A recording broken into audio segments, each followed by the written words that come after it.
puji Tuhan. Yang jelas saya ini orang Indonesia. Saudara, sebelum saya percaya kepada Yesus, dulunya saya ini seorang kiai haji. Saudara mungkin kaget ya, kok bisanya kiai haji ini bisa apa?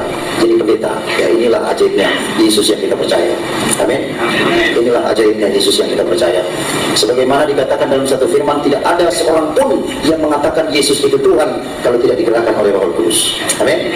Saudara, memang kalau secara logika saya pun sampai sekarang ini hampir tak percaya. Kenapa? Kok bisanya seperti itu? Tetapi inilah kuasa Allah. Kuasa Allah sekarang ini sedang dinyatakan di mana saja. Saudara, mungkin sudah bertanya, bagaimana Bapak ini? Kok bisanya Tuhan proses Bapak menjadi orang percaya? Sebagian mungkin sudah banyak yang dengar. Ada yang melalui kaset, ada yang melalui kesaksian dari malam. Puji Tuhan, saudara. Sebagaimana saya katakan, bukan satu kebetulan. Pada saat mana, saudara, saya dianggap menjadi ulama hikmah. Dan di dalam Islam ini ada beberapa ulama ya, ada beberapa kiai. Ada kiai hikmah, ada kiai dakwah, ada kiai Quran, ada kiai tafsir, ada kiai wafah, macam-macam saudara. Ada berbagai macam kiai. Tapi untuk saya pribadi adalah kiai hikmah. Mungkin saudara bertanya, kiai hikmah ini apa? Kiai hikmah ini kalau saudara tahu, kalau umpamanya saudara pernah mendengar apa yang dinamanya dunia spiritisme, okultisme, dunia gaib, kemudian dunia jin, saudara perlu saudara ketahui yang membidangi itu adalah kiai hikmah. Kalau saudara juga melihat bagaimana orang dibatok tidak mempan, kemudian ditembak tidak mempan, bagaimana cara seperti mereka lakukan kepada beberapa dia demonstrasikan kepada orang-orang, saudara, itu banyakkan kiai hikmah yang menangani. Dan saudara, saya dinobatkan menjadi kiai hikmah ini sejak umur 15 tahun. Dan saudara, sejak saya umur 15 tahun dinobatkan menjadi kiai hikmah ini, saya memelihara kurang lebih 5.000 jin. Kemudian di samping itu, saya mempunyai amalan. Amalan ini tidak tanggung-tanggung yang menyangkut hidup saya juga. Sebelum umur 40 tahun, kami tidak boleh menikah lebih dulu. Kemudian di samping itu, ada berbagai disiplin. Setiap tahunnya kami harus sisihkan waktu kami 4 bulan untuk seperti ini. Dan saudara, kebiasaan saya melakukan seperti ini kalau tidak di Mekah, di masjid-masjid tua, atau tidak di makam-makam wali. Tapi entah kenapa tahun 1996 saya digerakkan hati saya untuk bertirakat di satu masjid terbesar di Asia Tenggara. Adapun masjid itu adalah Masjid Istiqlal di Jakarta. Dan saya menempati di lantai 2. Saudara, baru berjalan waktu itu 2 bulan saya lakukan tirakat ini, saya jalankan seperti ini. Tiba-tiba saudara, ada seorang satpam yang datang kepada saya dan mengemukakan masalahnya. Dia katakan, Pak Kiai, saya mau minta bantuan sama Bapak. Bantuan apa? Saya bilang, saya ini sedang gerakan, saya bilang, sebenarnya tidak bisa diganggu. Tapi dia bilang, ini penting sekali, ini masalah masjid. Oh baik, dia bilang, apa itu masalah? Ada selama 2 minggu saya ini sekarang ini menjadi bulan-bulanan dari seorang anak muda yang berilmu sakti. Beliau ada di lantai bawah. Terus saya bilang, kenapa? Kami dari pimpinan kami ditugaskan setiap waktu-waktu sholat kami harus bertebaran di masjid ini. Kami harus bangunkan orang-orang yang tidur, orang yang duduk, untuk mereka berkumpul di lantai 2 ini untuk melakukan sholat berjemaah. Tetapi pada waktu saya mau membangunkan seorang anak muda yang sedang tidur, dalam jarak 2 meter saya dekati anak muda ini, saya sudah tidak bisa dekati dia lagi. Bahkan saya paksakan dengan ilmu saya untuk bisa membangunkan anak muda ini, malah saya terlempar jauh. Dan ini sudah berlangsung kurang lebih 2 minggu. Sehingga kesimpulannya saya merasa bahwa saya ini disepelekan tugas saya. Terus saya rasa karena Bapak seorang kiai hikmah, saya yakin bahwa anak muda ini bisa dilakukan oleh Bapak. Saya bilang sebenarnya sederhana kalau menghadapi orang sakti. Kamu dekati orang sakti itu dengan kamu tidak memakai ilmu kamu, karena ilmu kamu masih di bawah dia. Jadi kamu dekati dia tanpa memakai dengan ilmu kamu. Oh begitu. Jadi sekarang ini kamu pergi ke lantai bawah, di lantai 1, kemudian kamu bangunkan anak muda itu, dan apabila dia sudah bangun, cepat suruh dia dan menghadap saya. Oh baik Pak, dia lakukan. Pada waktu dia turun ke bawah, kemudian dia lakukan apa yang saya suruh. Dan ternyata benar, pada waktu dia dekati, kemudian dia bangunkan, ternyata terbangun anak muda itu. Dengan mudah dia dekati. Dan pada waktu dia bangun, karena selama 2 minggu dia lakukan itu tidak berhasil, dan baru hari itu dia berhasil, dia sempat terkejut. Pada waktu dia bangunkan, anak muda ini langsung tanya, kenapa kamu bangunkan saya? Langsung saat kami katakan, ada seorang kiai di lantai 2 mau bertemu dengan adik. Mari saya antarkan adik ke lantai 2. Tanpa panjang omong lagi, anak muda langsung katakan, baik, antarkan saya ke lantai 2. Sampai di lantai 2, saudara, bertemulah dengan saya. Pada waktu bertemu, kebiasaan dari orang muslim ini kalau ketemu dengan kiai, saudara, yang pertama mereka lakukan adalah mereka pegang tangan kiai itu, mereka cium tangan kiai itu, kemudian mereka ucapkan assalamualaikum. Tetapi Tapi itu tidak dia lakukan kepada saya. Pada waktu dia sampai di depan saya, dengan santainya dia dekati saya, kemudian dia berjabat tangan dengan saya, kemudian dia katakan, halo Pak Kiai, apa kabar?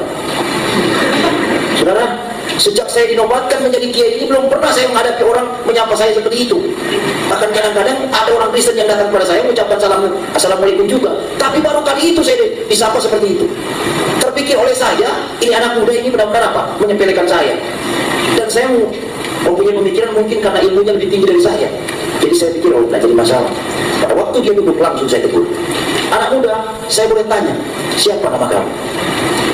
Anak muda ini langsung katakan, Pak Kiai, nama saya ini Alfian.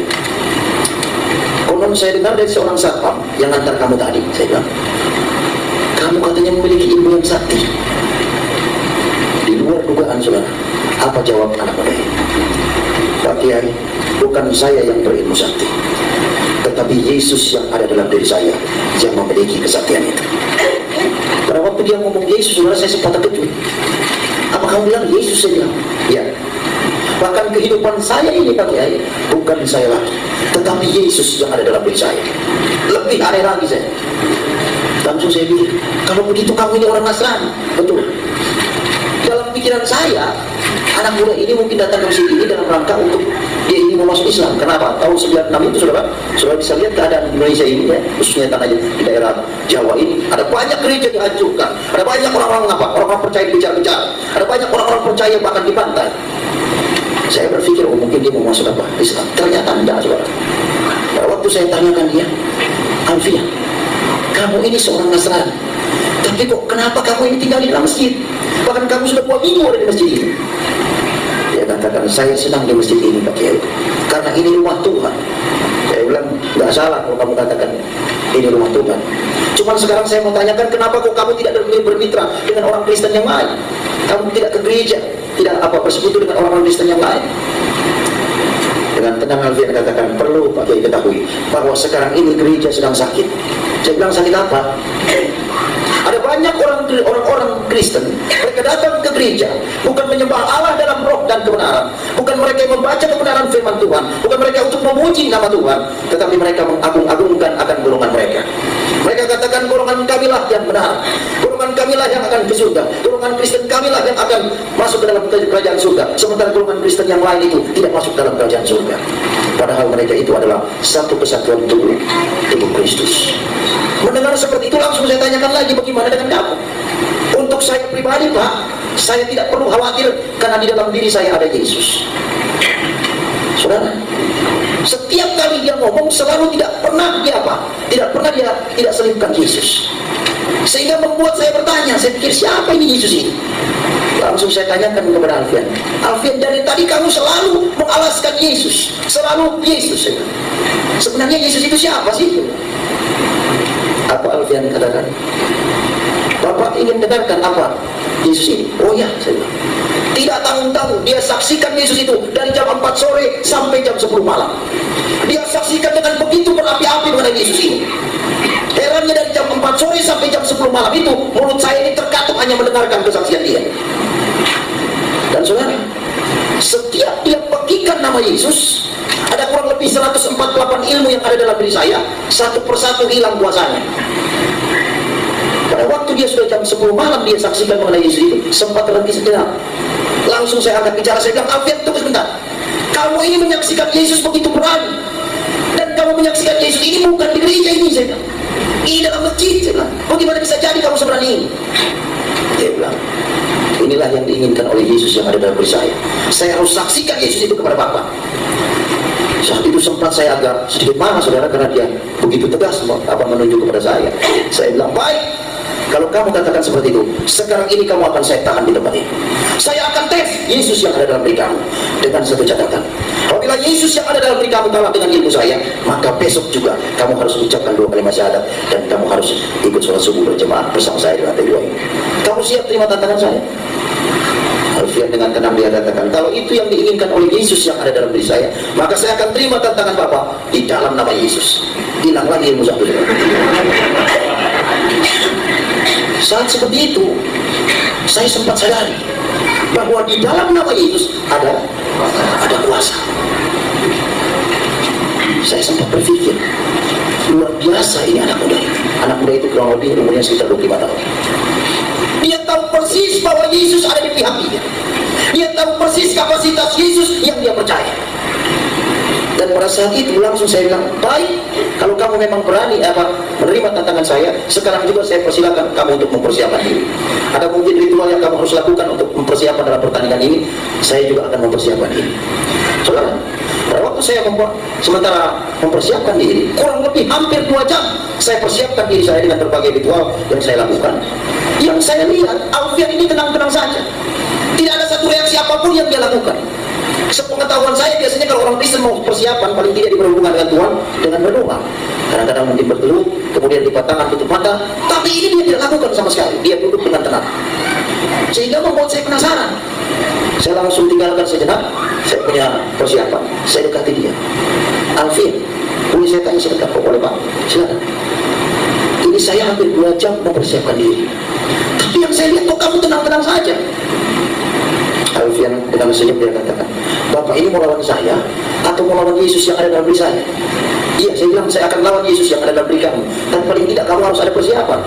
Dia bilang, kalau itu yang Bapak mau, maka saya persilakan biarlah Yesus yang berperang ganti saya, dan saya cukup diam saja. Belakangan saya tahu setelah saya jadi hamba Tuhan, ini firman Tuhan, saudara. Pada waktu dia katakan seperti itu, saya udah gak bisa ngomong, saudara. Saya bilang, Rapi, silakan teruskan kamu punya persiapan. Saya juga akan rampungkan. Sempat terpikir oleh saya, beberapa kali dia pekikan nama Yesus, ilmu saya hilang satu persatu. Saya bilang, ini perlu bantuan saya. Saat itu langsung saya panggil jin yang saya pelihara. Saat itu saya bilang, jin, sini dulu. Saya melawat, saya mendapat satu musuh yang tidak tahu-tahu. Masih muda. Yang herannya setiap dia pekikan nama Yesus, ilmu saya hilang satu persatu. Bahkan entah berapa ilmu yang sudah hilang. Dan saudara perlu ketahui, untuk mendapatkan ilmu ini bukan gampang, saudara. Satu ilmu saja, taruhannya hampir mati dan begini. Kadang harus dikubur 3 hari 3 malam dengan hanya selang ke atas satu selang ke atas, saudara, dari mulut. Kadang kita harus berendam di air selama 1 minggu. Itu kalau fisiknya tidak kuat, salah-salah bisa gila. Tapi herannya, saudara, ilmu yang sudah begitu susah saya dapatkan hanya dalam nama Yesus. Tapi saudara bisa bayangkan bagaimana kuasa nama Yesus. Dan saat itu langsung saya bilang, bagaimana saya harus hadapi dia. Ternyata jin ini sudah mengantisipasi selama 2 minggu kedatangan dari Alfian ini. Dia katakan, Pak Kiai, waktu dia datang ke masjid ini, kedatangannya saja tidak diketahui, tiba-tiba sudah ada di tempat ini. Lebih herannya lagi, seorang satpam yang mau dengan tulus mau membangunkan dia sholat, dalam jarak 2 meter sudah terlempar. Itu dia dalam keadaan tidur. Kami pikirkan kalau umpamanya dia melek lebih parah lagi nanti. Lalu gimana sih yang harus hadapi dia? Apa dia katakan? Waktu itu Bapak tidak memberikan mandat kepada kami. Tapi kalau Bapak memberikan mandat kepada kami untuk menghancurkan Yesus yang ada dalam diri Alfian ini, terlalu kecil, karena kami armadanya kurang lebih 5.000. Baik, sekarang ini saya andalkan kamu. Karena selama ini saya andalkan kamu, tidak pernah saya kecewa. Maka sekarang ini saya andalkan kamu. Apa syarat? Syaratnya adalah Bapak harus tidur dan anak muda itu harus tidur, dan kami akan lawan Yesus yang ada dalam dirinya. Apa begitu? Baik. Saya langsung pergi ke anak muda ini, kemudian saya bilang, Alfian, ada aturan main dalam pertandingan ini. Kamu harus tidur dan saya juga harus tidur.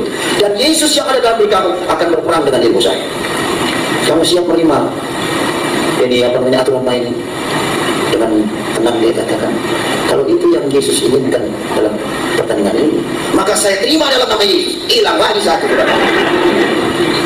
Saudara, saat itu saya benar-benar sedikit gentar.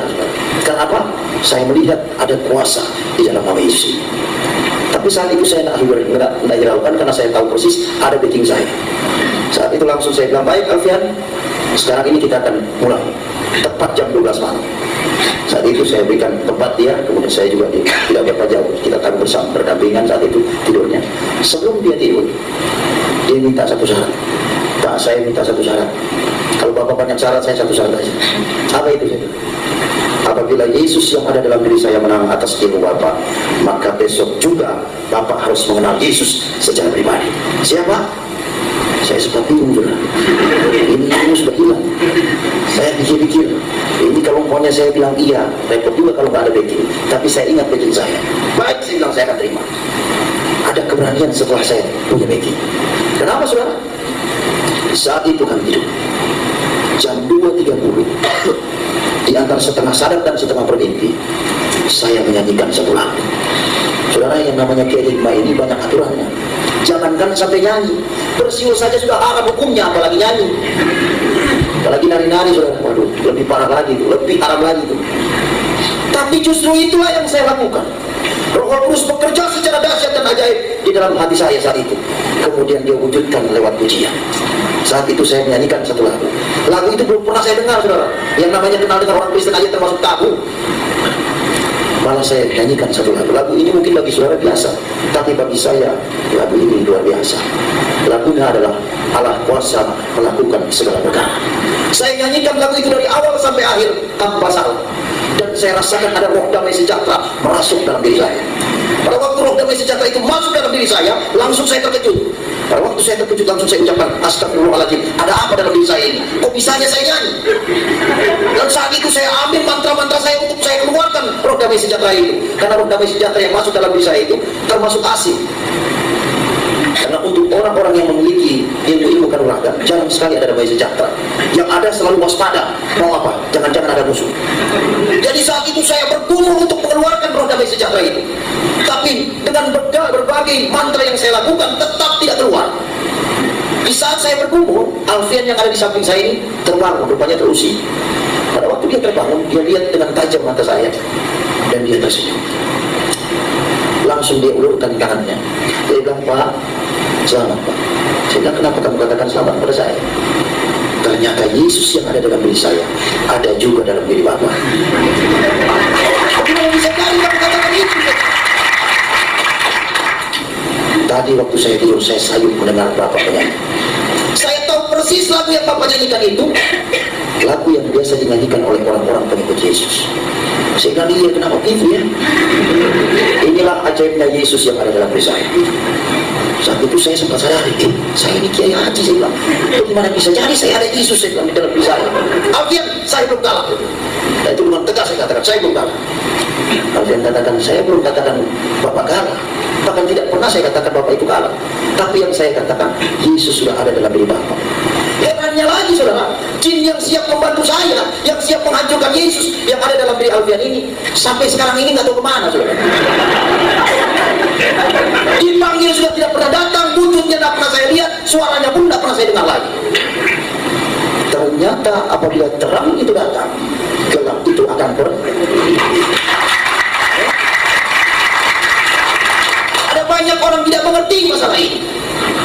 Sudah Yesus masuk dalam dirinya, selalu katakan, saya ini masih begini. Nah, saudara, ini nggak ngerti namanya. Amin.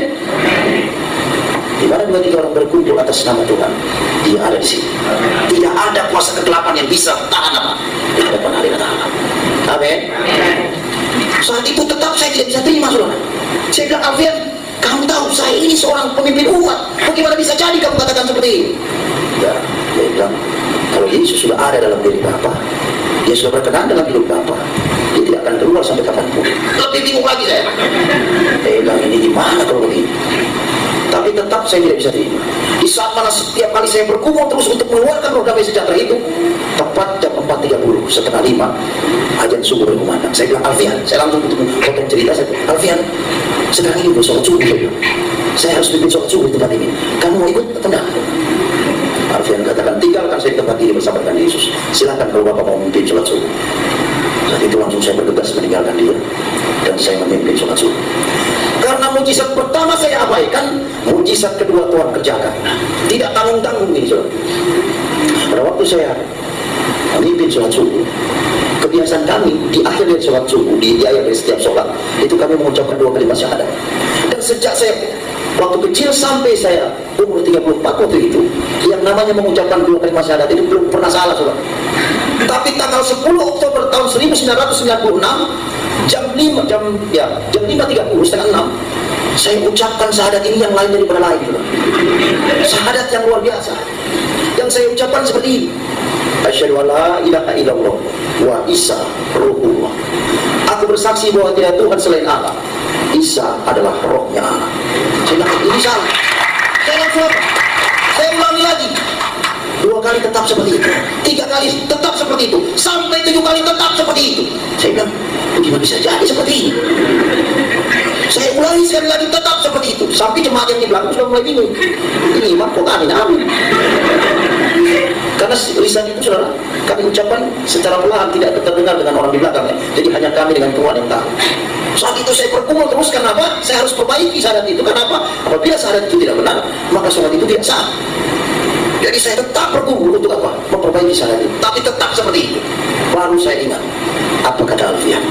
Bahwa di dalam diri saya sudah ada Yesus. Entah bagaimana saudara, pikiran saya itu langsung dijamah Tuhan. Saat itu langsung saya pasrah.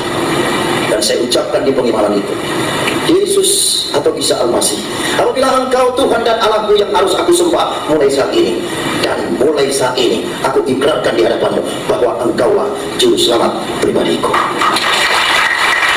Di saat mana saya lakukan itu saudara, ada sukacita besar yang masuk dalam diri saya. Saya rasa begitu luar biasa saat itu. Saya sukacita, ada damai sejahtera, karena saya sudah izinkan itu masuk dalam diri saya. Dan apa saudara? Saya saking sukacitanya, saya udah lupa mau mengulangi lagi. Langsung saya ucapkan salam kiri kanan, berjabat tangan dengan jemaat bebas menemui Alfian. Saking sukacitanya, pikir saya Alfian ini sudah pergi. Ternyata masih ada di tempat itu. Pada waktu dia ada di tempat itu, saya langsung rangkul dia. Kemudian saya bilang, Alfian, ternyata Yesus yang kamu sebut-sebut dari kemarin sore, jam 4 sore itu sampai jam 3 tadi pagi, ternyata dia itu Allah sendiri. Apa kata Alfian? Dari kemarin juga saya bilang itu. Kenapa Bapak tidak percaya? Saya bilang, inilah waktu Tuhan untuk saya, Alfian. Inilah waktu Tuhan untuk saya. Sekarang saya mau tanya pada kamu, menurut kitab kami, bahwa Nasrani dan Yahudi atau Kristen ini terbagi atas 77 golongan, dan hanya satu yang diterima di sisi Allah. Sekarang saya mau tanya, golongan mana yang diterima di sisi Allah? Saya akan ikuti itu. Apa kata Alfian? Pak, jangan ikut dengan golongan, karena ini merupakan penyakitnya orang Kristen. Golongan ini tidak akan menyelamatkan. Tapi ikutilah jejak Yesus. Apa yang Yesus lakukan, itu yang Bapak kerjakan. Apa yang Yesus tidak lakukan, jangan Bapak kerjakan. Hanya itu. Hanya itu, ya. Tepat jam 7 pagi. Saat itu Alfian mohon Pak, dia katakan, Pak, sekarang ini semuanya sudah selesai. Ya, saya bilang sudah selesai. Saya sekarang ini mohon pamit. Saat itu langsung saya antarkan dia ke gerbang. Dan herannya saudara, sejak jam 4 sore sampai jam 7 pagi itu, tidak terpikir oleh saya, tanya dia alamatnya di mana, asli dari mana, orang tuanya di mana, keluarganya di mana, tidak pernah saya tanya. Yang terngiang-ngiang dalam pikiran saya itu adalah kesaksian dia mengenai Yesus. Dan pada waktu mau berpisah, dia sempat pegang erat-erat tangan saya. Dia bilang, Pak Kiai, selamat berjalan bersama dengan Yesus. Pandang Yesus, jangan pandang manusia. Sampai kita bertemu di kerajaan surga. Mulai saat itu, Alfian itu entah kemana. 3 tahun saya mengenyam pendidikan di sekolah tinggi teologi, dan saya mendapat predikat yang terbaik. Di saat mana saya menggenggam akan ijazah yang sudah diberikan, saya langsung masuk ke kamar. Saat itu saya menangis dan saya berdoa, Tuhan, siapa Alfian itu? Aku bertanya sekarang juga. Dia telah perkenalkan aku dengan Engkau, dan sekarang ini Engkau telah memilih aku menjadi hamba-Mu. Sekarang ini aku bertanya kepadamu, siapa Alfian itu? Dan apa saudara? Jawab Tuhan lewat doa. Daud, aku kirimkan malaikatku untuk menyelamatkan jiwamu dari api neraka. Saudara, untuk seorang yang banyak melukai hati Tuhan, ternyata jiwanya masih berharga di mata Tuhan. Tapi untuk mengenal Yesus ini bukan berarti tanpa harga, saudara. Ada harga besar yang harus saya bayar. Saya harus diusir dari umat yang saya pimpin. Saya harus apa? Melepaskan semua atribut dunia saya. Saya harus lepas dengan kawan saya yang paling akrab, yaitu jin. Ya, itu saya punya kawan akrab sudah sejak saya umur 15 tahun. Lebih parahnya lagi, orang tua yang justru mengandung saya dan melahirkan saya tidak mengakui lagi saya sebagai anak. Pahit saudara. Tetapi puji Tuhan, Yesus katakan dalam Matius pasal 11. Saudara bisa lihat ini, saudara. Matius pasal 11 ayat yang ke-28. Saat itu saya dapat firman ini yang pertama. Dikatakan, marilah kepadaku semua yang letih lesu dan berbeban berat. Aku akan memberikan kelegaan kepadamu. Itulah kuk yang kupasang dan belajarlah kepadaku, karena aku lemah lembut dan rendah hati, dan jiwamu akan mendapat ketenangan. Sebab kuk yang kupasang itu enak dan beban tubuh ringan. Saudara, pada saat saya dapat firman ini, saya dapat